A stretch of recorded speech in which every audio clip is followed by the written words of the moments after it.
নমস্কার, আমার নতুন একটি ব্লগে আপনাদের সকলকে স্বাগত। কাল ছিল 25শে ডিসেম্বর, যীশু খ্রিস্টের জন্মদিন উপলক্ষে হাজব্যান্ডের অফিস যেহেতু ছুটি ছিল, তাই দুজনে বেরিয়ে পড়েছিলাম একটু বেড়াতে যাওয়ার উদ্দেশ্যে। বেশি দূরে নয়, তো পায়ে হেঁটে প্রথমে মেট্রো স্টেশনে পৌঁছে গেলাম। তারপর মেট্রো স্টেশনে পৌঁছানোর পর টিকিট কেটে নিয়ে দুজনে মেট্রোর জন্য অপেক্ষা করতে লাগলাম। তো কিছুক্ষণ মেট্রোর জন্য অপেক্ষা তো করতেই হবে, যেহেতু আমরা আসার জাস্ট একটু আগে একটা মেট্রো বেরিয়ে গেল। তো এই মেট্রো স্টেশনটা ভীষণই জনশূন্য। তার কারণ হচ্ছে এটা প্রত্যন্ত একটি গ্রামে অবস্থিত, যেখানে চারিদিকে শুধুমাত্র কনস্ট্রাকশন কোম্পানি তৈরি হচ্ছে। ইন ফিউচারের কথা ভেবেই হয়তো এই মেট্রো স্টেশনটা তৈরি করা হয়েছে। তো দেখুন, আমাদের মেট্রো এসে গেছে। তো মেট্রোই করে প্রায় 13-14টা স্টেশনের মতো, বেশি সময় লাগবে না। তো যাবো একটু নয়ডা সিটি সেন্টারে, যেখানে ওই একটা ছোট্ট মল রয়েছে, যেখানে ওই মলে ঘোরাঘুরি করে দুজনে চলে আসবো। একটু স্বাদ বদল আর কি, প্রত্যেক দিন অফিস রুম করতে করতে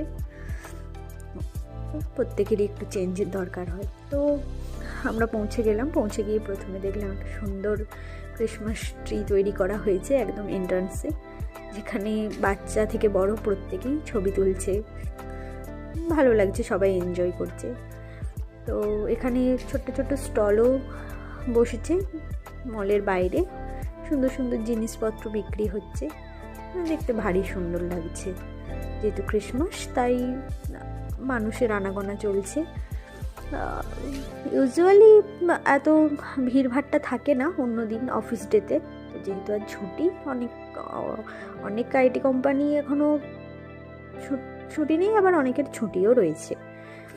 তো আমরা প্রথমে প্রবেশ করে গেলাম ভেতরে প্রবেশ করে দেখলাম সুন্দর একটি ক্রিসমাস ট্রি, আর এখানেও চারিদিকটার অ্যাম্বিয়েন্স সুন্দর করে সাজানো হয়েছে।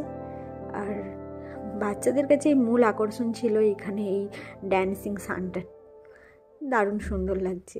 আমিও একটু ফটো সেশন করে নিলাম চারিদিকে।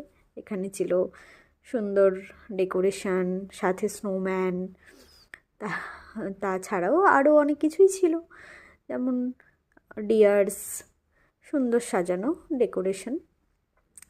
তো আজকে এই পর্যন্তই। আমার এই মিনি ব্লগটি আপনাদের যদি ভালো লেগে থাকে, প্লিজ লাইক করবেন অ্যান্ড আমার চ্যানেলটি সাবস্ক্রাইব করে দেবেন। তো নমস্কার, দেখা।